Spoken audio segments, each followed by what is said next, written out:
এই নাশকতা করছে যারা দেশকে অস্থিতিশীল করতে চায়, কারণ অস্থিতিশীল পরিবেশ তৈরি করলে তারা নির্বাচন পেছাতে পারবে, সেজন্যই তারা এই কাজগুলো করে যাচ্ছে। ফিলিস্তিনের গাজা, রাফা, খান ইউনুস সহ সারা পৃথিবী জুড়ে দীর্ঘদিন যাবৎ চলমান ইসরায়েলি বর্বরতা ও গণহত্যার প্রতিবাদে গাজীপুরের টঙ্গীতে বিক্ষোভ মিছিল ও প্রতিবাদ সমাবেশ করেছে গাজীপুর মহানগর ছাত্রদল।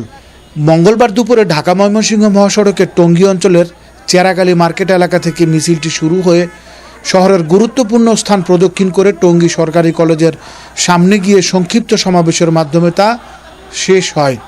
আন্তর্জাতিক আইন লঙ্ঘন করে যে সমস্ত অস্ত্র মানুষের উপর ব্যবহার করার কথা নয়, সেই অস্ত্র আমার ভাই বোনদের উপর ব্যবহার করা হচ্ছে। আমরা এর তীব্র নিন্দা জানাই এবং অবিলম্বে ইসরায়েলের এই সন্ত্রাসী হামলা বন্ধের আহ্বান জানাচ্ছি।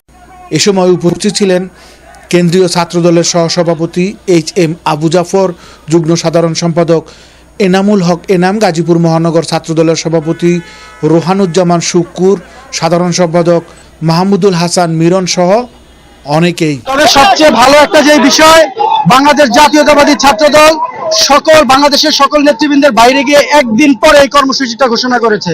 যদি একদিন আগে এই কর্মসূচি ঘোষণা করতো তাহলে আপনারা দেখতেন বট বাহিনী এবং জাসি যারা আমরা উল্লেখ করি, তারা এই সমস্ত কিছুর দায় আমাদের উপর দিয়ে দিত।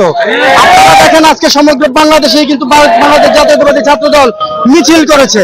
আপনারা দেখবেন কোনো অনাকাঙ্ক্ষিত ঘটনা ঘটবে না, এই মর্মে দেশনায়ক তারেক রহমান আমাদেরকে সিদ্ধান্ত দিয়েছেন। আপনারা যদি কোনো পণ্য বয়কট করতে হয় ব্যক্তিগতভাবে করুন, কোনো প্রতিষ্ঠানে আঘাত করা যাবে না। এই নাশকতা করছে যারা দেশকে অস্থিতিশীল করতে চায়, কারণ অস্থিতিশীল পরিবেশ তৈরি করলে তারা নির্বাচন পেছাতে পারবে, সেজন্যই তারা এই কাজগুলো করে যাচ্ছে। Channel 4 television,